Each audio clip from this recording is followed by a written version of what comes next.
Hello, everyone, and welcome back to the Australian Retirement Podcast, your source of financial goodness coming to your ears every Thursday.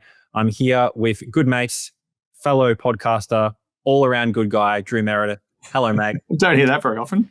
Good to be here, as always. This is going to be a really good session because we're talking about inheritance. Yeah, the best one ever. Yeah, that feels like a real Donald Trump thing to say. The best one ever, I guarantee it. No one knows more about inheritances than You'll never hear a better podcast than this. And so, of course, as we go through this, the one thing that stands out is that this very much is your domain. You work with a lot of people in this phase, particularly retirees, and helping people with some of these really advanced concepts. So we have decided to put you in the hot seat here. Yes. And I am going to just do the Michael Parkinson and just ask you questions and just sit there and do not much else. It's going to be great. I can't wait. Looking forward to it. We have to remind everyone that we did record this one, but didn't record it. One of us, I'm not going to say which one of us it was, failed to press the restart recording button. That's me. And hopefully we learned something from the first time. We are. Yeah, we've had a practice run. More on topic. Which was good. So yeah, we're going to crush this. But it's a topic that's so heavily intertwined with estate planning. I think it is one of the first things, and I probably shouldn't take the first question to myself, but I think just take him off, mate. Yeah. Go on. Or inheritances can be a dirty word in some cases, or something that is talked about far too often. There's no middle ground. It's just very dependent on each person that we meet. And you're right, we tend to working with self-funded retirees and those that are in their 60s, 70s, and 80s. And we talk about the golden years where they try and ski, spend the kids' inheritance.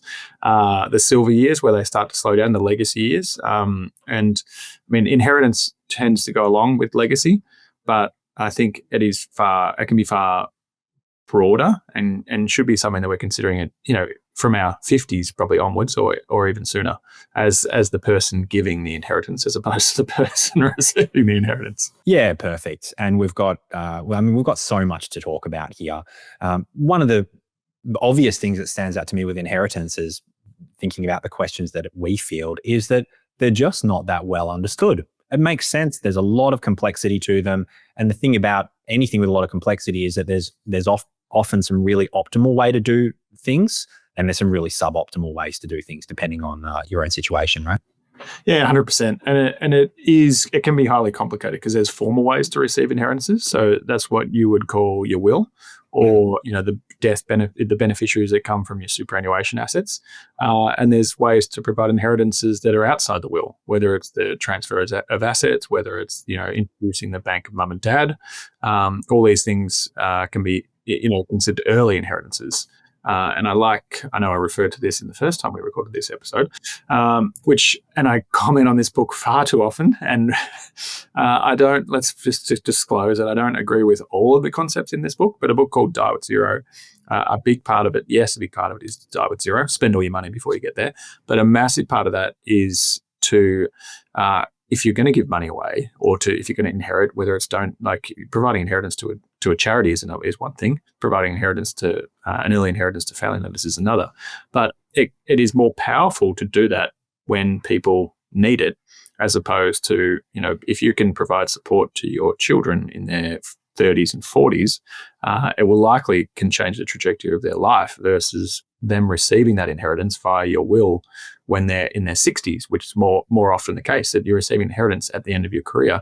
And in a lot of cases, people already established their lifestyle, established their finances, and it isn't life-changing, whereas providing those earlier on can be incredibly powerful. And that's through simple things like guaranteeing a loan for your children is a way of considering an early type of inheritance, because you're taking on the risk for them, providing them with help with a deposit or help funding a house, or providing them, I'm seeing more and more often, people are buying multiple investment properties and gifting those investment properties to their children at the appropriate time. So they can both be formal through a will and completely informal by doing it directly with members. And there's obviously, risks and drawbacks that you need to consider there. And yeah. Well, let's launch into some of those things. So let's talk at a high level about how inheritance actually work. Yeah, I think this is incredibly misunderstood. So if we just go very simply, if you think about when we're talking about estate planning, you've got estate assets and you've got non-estate assets. So if we look at estate assets, inheritances are determined by what's in your will. And in Australia, we're incredibly lucky that we don't have a flat-out inheritance tax that is paid on the transfer of assets to your children. So what are estate assets? House, bank accounts, shares that you own, any sort of assets that you're owning directly, your chattels and your couches, your cupboards, all of those sort of things, they're all things that are treated via your will. And even if it's something like we see a lot of CSL or CBA or BHP shares transfer between family members. So I think an interesting one here is that the assets of the deceased become part of the estate, and then they're distributed from the estate according to the wishes of your will. And that can be done in different ways. So, and there can actually be negotiation via your executor, who is the one representing you when you pass, as to, do you want to receive these shares or this property, if it's an investment property or the house, in kind? Do you want to actually transfer that property and have ownership of that property or have ownership of those CSL shares? Or do you want them sold in the estate, tax paid on them, and you just inherit the cash at the other end of it? And I think this is quite incredibly misunderstood, that you do have this option and flexibility to determine when tax will be paid. So I think in estate assets, when you transfer an asset out of an estate, you actually inherit the cost base of that asset if it was purchased after 1985. And these days, I don't see many things purchased pre-1985, almost as old as I am, 85. So in most cases, you've got the ability, that means you're inheriting that tax liability as well as inheriting that asset. But in other cases, it can be, if there's multiple beneficiaries, if it's quite complicated, then it can be better selling those assets within the estate, dealing with all the expenses there, and just distributing what's left after tax directly to.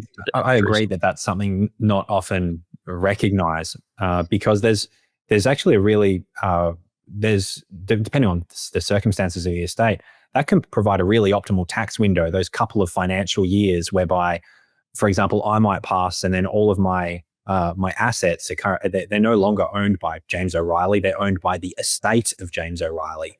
And the estate of James O'Reilly can lodge its own tax returns for a period of a few years and do that at normal marginal tax rates. And so that enables, depending on, it's unlikely the estate of James O'Reilly's earned any income other than investment income. And so pretty remarkable if it had, by the way. But in that situation, you might have a particular entity with really low tax for the year. And so potentially it's worth selling down some assets inside that environment with the benefit that, your beneficiaries will actually get cash without having the tax problem at the other side. I think it's quite unique because we see on, there was a TV show called The Gentleman, or there was a TV show called Yellowstone, where unfortunately they weren't able to, a family wasn't able to inherit a massive property because the inheritance tax in the US or in the UK, in the UK in particular, is 40% of the assets that are being transferred over something like £200,000. So I think because we see it on TV, because it's always threatened in the media to get good headlines, but we actually don't have an inheritance tax. So that's, I think, where so much confusion and concern comes about it. But sticking with the estate versus non-estate, estate assets are passed through your will. Non-estate assets, like the two perfect examples would be something like a family trust, which typically has a lifetime of 80 years. The control of that trust can be inherited via your will, but the actual assets within that are outside the will and can continue on multiple generations. And your superannuation assets. So how do they work? The trust essentially keeps going, and you or your siblings or whoever is the beneficiaries will become the controllers of that trust. And most trusts in Australia are discretionary, which meaning once you control that trust, you've got the ability to determine who gets the income and the assets from it on an ongoing basis in the future. And that's why whenever you see headlines around the risk of an inheritance tax, naturally the questions go to family trusts, because there is no passing on death. It just continues. So in a lot of cases, clients and families set up a trust, seed it with money that then it goes beyond them or assists their children in investing in businesses or investing in assets and building towards that passive income. And then superannuation, subject to its own law, but essentially the payment of your superannuation assets on your death is determined by the trustee of your super fund. So if it's an SMSF, it's your surviving spouse. or your executor. If it's an industry fund, it's a trustee. That we're seeing quite a lot of that in the media at the moment, the payment of death benefits, just to throw a little elbow in there as well. But essentially that's determined by the trustee of your super fund, but you are able to make a request. Your superannuation assets can only be paid to certain beneficiaries. But you need to make what's called a binding death nomination with your superannuation fund to guarantee that gets paid to your preferred beneficiary. It can be paid. Yeah. A will for your superannuation. Yeah, exactly. And that can be, you can direct it to your estate. So then it's just treated like all the assets in your estate, but it has to be directed to your estate or your legal personal representative to get to that point. And I think this is good clickbait, that there is an inheritance tax. It just only applies to superannuation and only applies to the taxable component of superannuation and only applies to the payment of that taxable component to adult children. Yeah. Mm-hmm. So I would like looking back momentarily, if I may, about to the family home. Now, yes. The family home, for example, can be either an estate asset or a non-estate asset, depending on how it's purchased, right? I Yes. think about this particularly if you for those that might have remarried, or for or alternatively just a couple that come together in their late 50s. We've got a circumstance right now with two individuals that the plan is to both sell their own homes and then move into a home together. Now, importantly, both of their own homes, their wills dictate that if something was to happen to either of them, that home would go to their children. But if they buy a property together and buy it under joint tenancy, which I'd love to get your comments on, well, then that becomes a non-estate asset, and it defaults to the surviving spouse who owns the other half of the property, or the surviving individual that owns the other half of the property, right?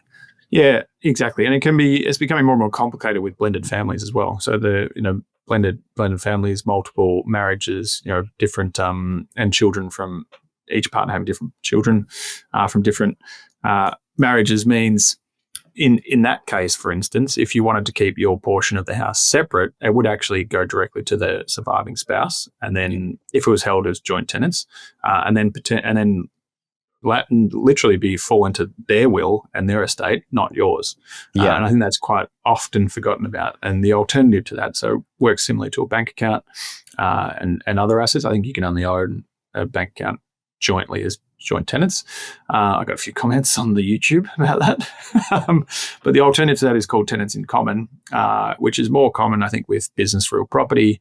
But you are seeing it more and more when it comes to residential homes and people's principal residences, that you can actually split your ownership 50-50, and each of your 50-50 is a divisible asset that you can actually direct. So you could actually, half the house that your surviving spouse lives in could actually be owned by your children, depending on what you did with your will, but they can completely be treated. They could be sold separately if you wanted to, or they'd be falling into two separate wills and are completely separate assets.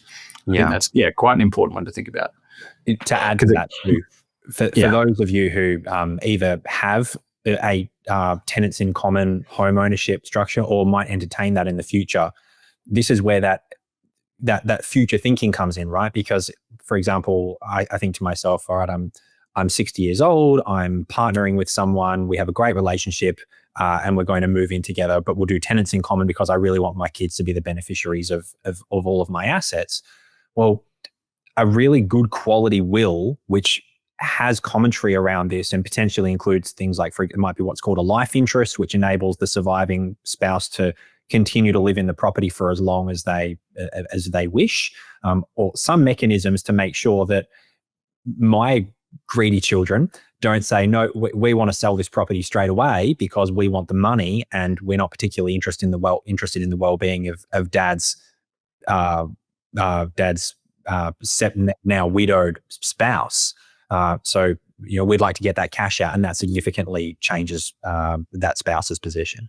Yeah, definitely. And something in what I see a lot is there's an assumption that someone else will take care of the records of these sort of things. Like you assume the lawyer, the accountant, and I think this is the one that you had around, we had a question around, does anyone need to declare this? Like when assets change ownership, it's incredibly important that you maintain records of when you inherited. certain assets, the dates, even having an idea of valuation can help in certain circumstances as well. That's not necessarily the most important, but don't assume that everyone else will be keeping a record, not you. So keeping cost-based history of CSL shares that you're inheriting. Look, try to get all these things at the time, because I just found out recently it costs you like $400 to get a historical search of your, your dividend reinvestment plan or your CHESS history these days. Anything that's beyond, I think, 2012 or something like that. So don't assume someone else will keep records. I think that's one of the biggest ones. Yeah, good advice. You spoke before about early inheritances. How does an early inheritance work practically? What are the examples of it you see?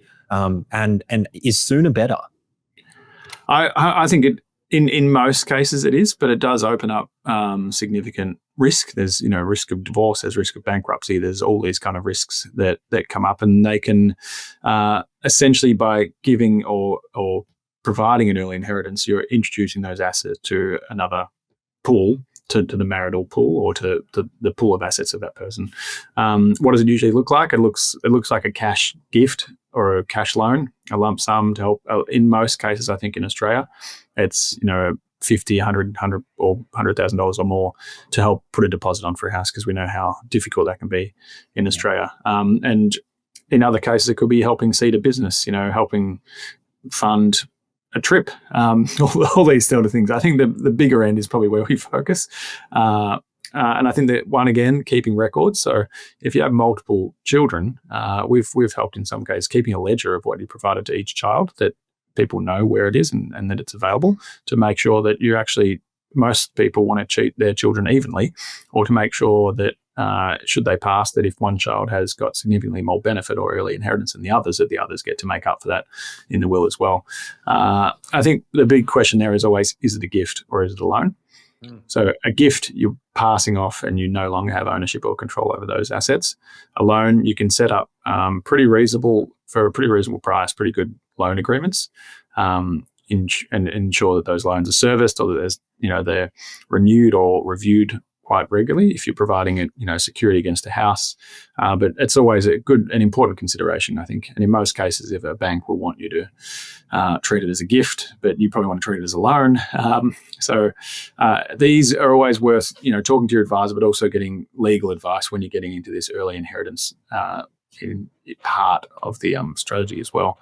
And that's opposed to a will, where essentially what you wrote when you signed it will be executed by your executor, and there's very little wiggle room apart from how you receive that inheritance.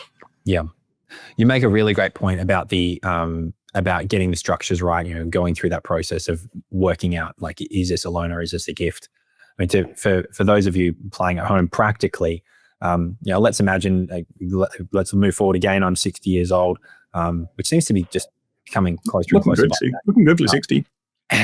And in that scenario, perhaps I've got a son, Finn, he's mid-30s, he's married, and they are looking to either open the account and buy their first home, or alternatively, they're looking to upgrade their home.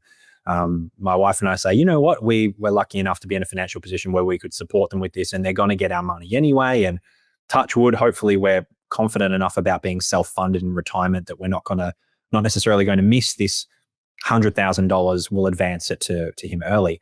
Or as you pointed out, if that money was a gift, there you go, Finn. The risk that we face is that if Finn and his partner are to separate, because they were together when that gift was received, that's part of the marital asset pool. And practically, there's a very healthy chance that 50% of that, or at least, or a different number, depending on their circumstances, will disappear and go to Finn's ex-partner. And that doesn't just have to be because they're married. That could just be because they're in a relationship they've been living together for 12 months, and all sorts of, there are lots of terms around what constitutes having a spouse and having a partner in a legal sense. But conversely, if I said, there's the 100,000, but just to be clear, this is a loan, it can be at 0% interest. There's no expectation for you to make any repayments of this, but it is a loan on paper. That gives a little bit more security, in the sense that in a worst case scenario where there was a separation and they're separating the marital asset pool, that loan would be standalone, and then likely that all of that money comes back. Now, if that comes back, we could still conceivably just give it all straight back to Finn again, and he'd get the full 100,000. But it can provide some protection in that situation. And ultimately, I think for most people, and especially a lot of retirees, one of the real fears of giving money to children is, I really want this money to stay in the family. Yeah, for sure. And then document it. Like it's so important documenting those transactions, gifts, loans, including the discussion around them. And I think that's one of the key parts, which is being open with all the family members, including the partner, to ensure everyone's on the same page when that happens. Can I ask, what about when you have some uncertainty about the way that children are going to receive an inheritance and how it might impact them? I mean, this can happen obviously with early inheritances where you want to financially support children, but you're concerned that they're going to spend it all on a holiday. But it can also happen. I've a number of times we've sat down with individuals that have said, I'd like this superannuation to be paid to my children, for example, but I don't want it to go directly to the middle child, Tom, because if it goes to the middle child, Tom, based on his habits and his lifestyle, we're concerned that's just going to get evaporated in a millisecond. Like, what mechanisms are available? What are you seeing people do to protect against that risk? Yeah, I guess there's a bit of a loaded question here too. I think it's challenging, and I've worked with you can imagine, and I think the interesting thing when people come in to talk about inheritances is they think they're different to everyone else, but so many families look so similar and have the same concerns. So there's different examples here on the early inheritance side that we've talked about, loans and gifts, and when it comes to the estate, we can probably place some more control around this. I think when we're talking about excluding, which you weren't mentioning, that's why I thought it was a little bit loaded. When we talk about excluding a child, I think the key here is that anyone who believes they have an entitlement to a part of your estate is able to make a claim on the estate, and any legal action is basically paid by the estate. So communication is key. Whether you're communicating with that child or beneficiary or not at the moment, making sure there's a paper trail of reasons and discussion, and even a letter that explains why they haven't been included. That's going to the one end.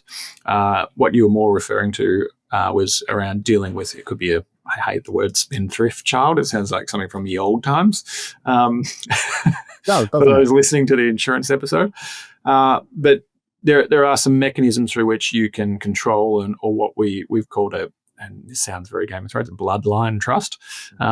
So there is a mechanism through your will called a testamentary trust, through which you can basically ensure or request or require that each beneficiary's inheritance or any beneficiary's inheritance is received in a trust. So it's similar to a family trust, but the name testamentary means after death, essentially. So there's a trust that's only established after death. The terms of this trust have to be detailed in your will. You can't just magically say, I want to create a trust now that your executor can't just make that up once they've passed.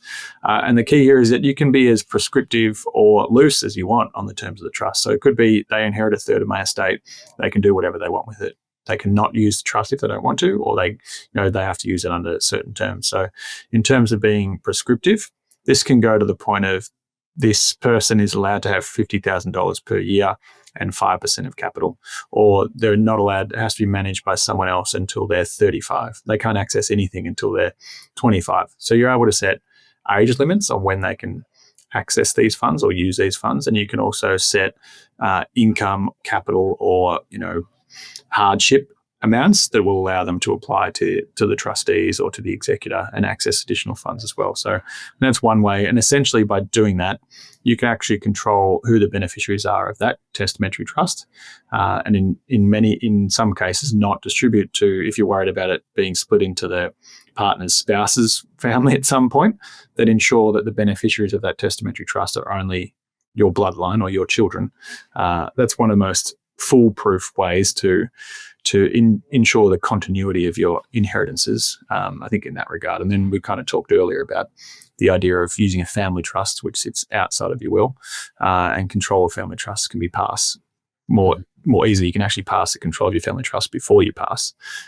You don't have to wait until you passed away. Your children could be managing it with you for 10 or 15 years before. And what matters with a family trust is who is the appointor, so who appoints the trustee and who is a trustee, because the trustee determines how income and capital and what happens with that trust. Question without notice, but I'm curious to get your thoughts on this one. What age do you think is, like, for your average family? Again, notwithstanding that everyone's different, what do you think is the right age to say to give your children access to your inheritance? Like, so for perhaps you've got kids that are 5 and 7 or something along those lines, and so the default is 18. Do you suggest, look, just run to the default, or do you have a different lens on this? I think when it comes to, it's going to be very specific on each family and each family's financial position. But when I see inheritance support coming out the most, 18 is probably too soon. And I think you're still funding lifestyle then anyway. You're funding gap years or funding travel. No, sorry, James. Sorry, me. I think the value comes in that kind of 25 to 35 if you're starting to think about early inheritances, and that's when it can be most impactful.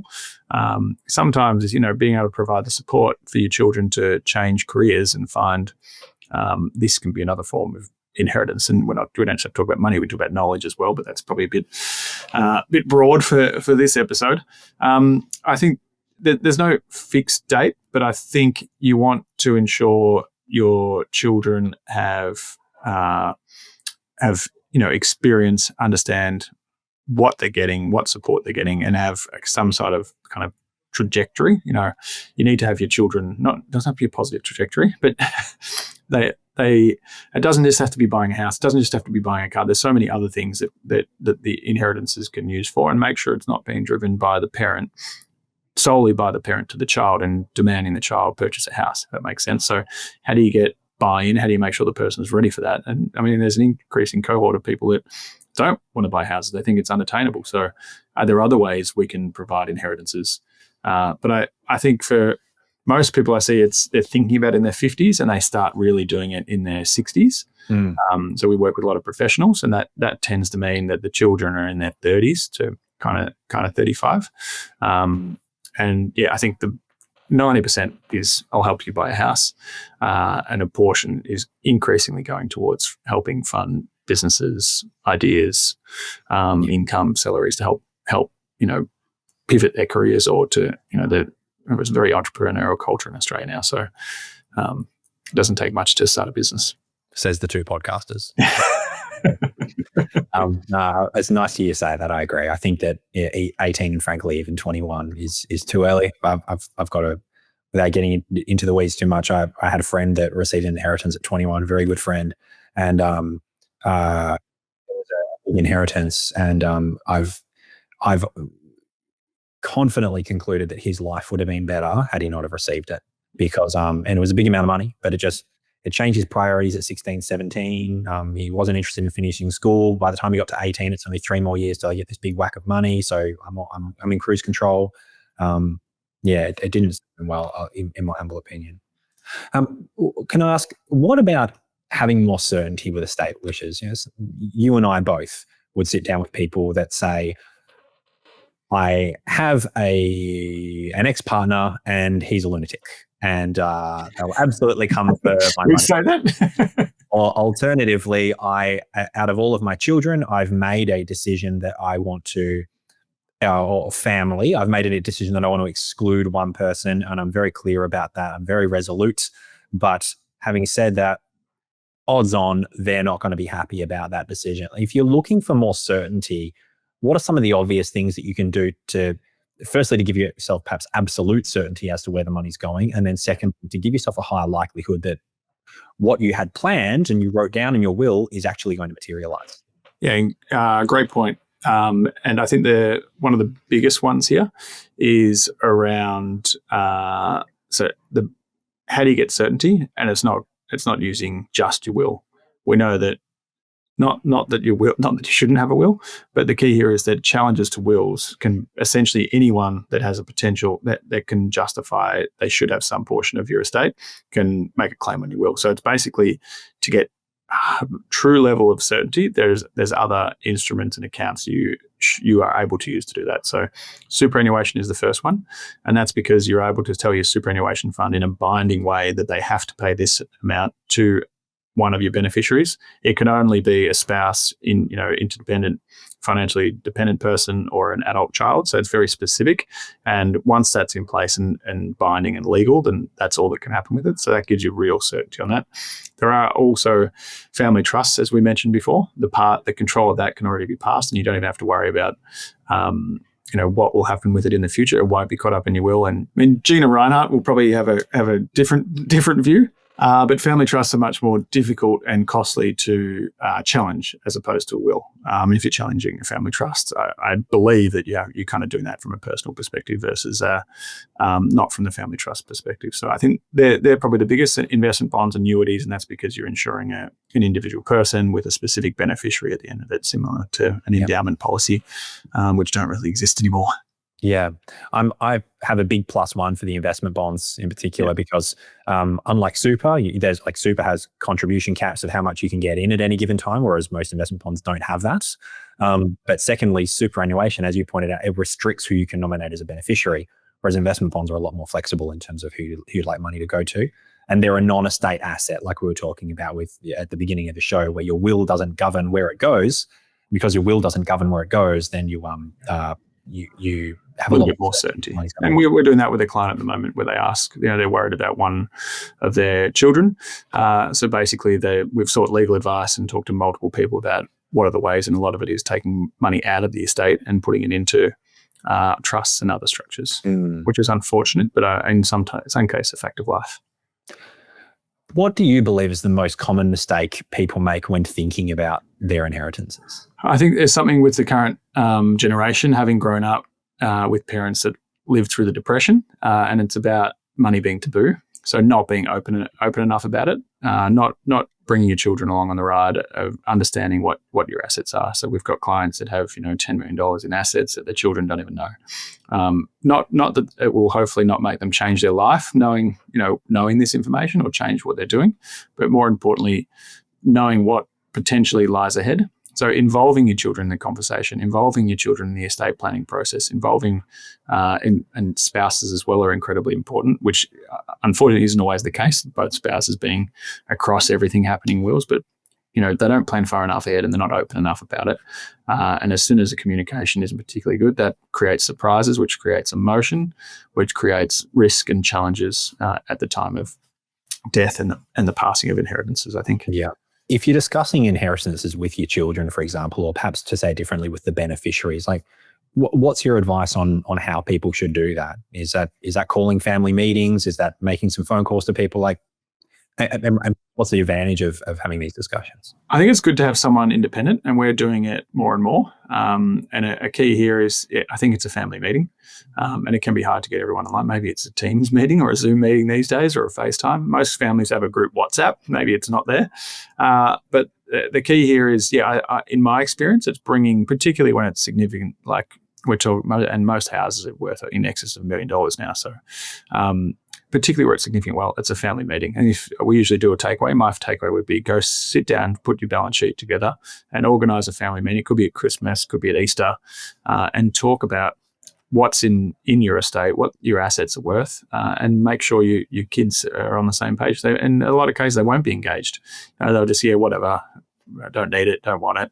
But starting that and then continuing that, even if it's every few years, and opening that communication line, I think is the best way to do it. And we happily talk to or involve clients' children in the advice process from time to time as well.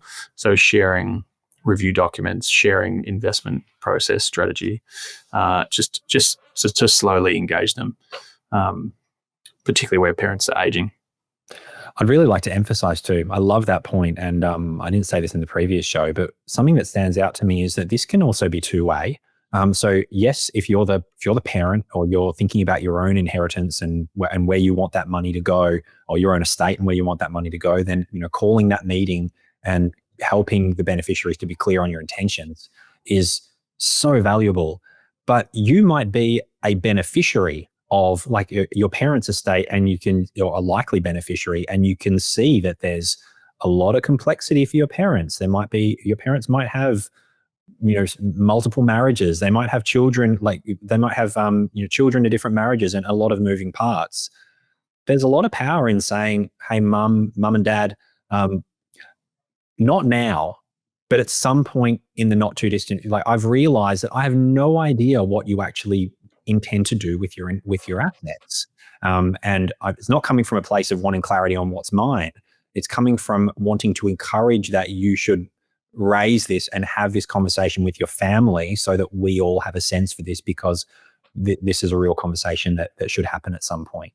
That can absolutely be done in such a way that doesn't sound like you're trying to count your pennies. And if you're listening to this and perhaps your parents are not listening to this, then you can approach the conversation and encourage that it's driven from the bottom up rather than the top down. Yeah, exactly. Couldn't agree more. Mate, the last thing that I would like to ask you, please, has been brilliant. The last one thing that stands out is if you had one piece of advice for people who are at the beginning here and thinking about practically what they should do in terms of their own estate, maybe feeling a little bit of inertia. They haven't got their will completed, or they've got some simple DIY post office will. Yeah. What advice would you give to these people? I think one is just not just reach out to your advisor. There are a lot of estate planning questionnaires. We've got one, I think it's publicly available as well, that you can go through a questionnaire that helps you shape, who are your main beneficiaries? Are there any restrictions you want? What are your assets? So it starts with do a bit of a question. Maybe I'll put it up on the show notes, but do a bit of a questionnaire. Put all your net worth, your net assets, your liabilities on one page, and then start thinking about the detail down the bottom. And it could take you a few months to put it all together, but don't hide from it. I think it's, start. Don't be ashamed by money, or don't be scared of money, and start having those conversations and getting informed. Brilliant advice, mate. It's been fantastic sitting down having this conversation. It's clearly a tremendous amount about this. So thank you. And obviously that stuff in the show notes is going to make it so much better for everyone. That's the game, ladies and gentlemen. Thank you so much for dialing in again. We will continue to provide some great content, but as a reminder, so much of the content that we can and will provide in the future is driven by you. So please don't be afraid to get in touch with us through Rask. That in the show notes, you've got the ability to ask questions, and we will do our level best to answer as many of those for everyone as we possibly can. Lastly, if you are really enjoying this podcast, we would be super, super grateful if you would go to whatever platform you're listening to and give some positive feedback. Of course, that helps with more people finding the podcast, which is really important. And we want this to reach as many ears as possible so that more Australians can have a damn good retirement. Drew, thank you so much for your time, mate. Good to see you. Good to be here. Over and out. Thanks for watching this video on the Rask Network. While you're here, don't forget to like and subscribe so you can get videos each and every day on business, finance, investing, and so much more.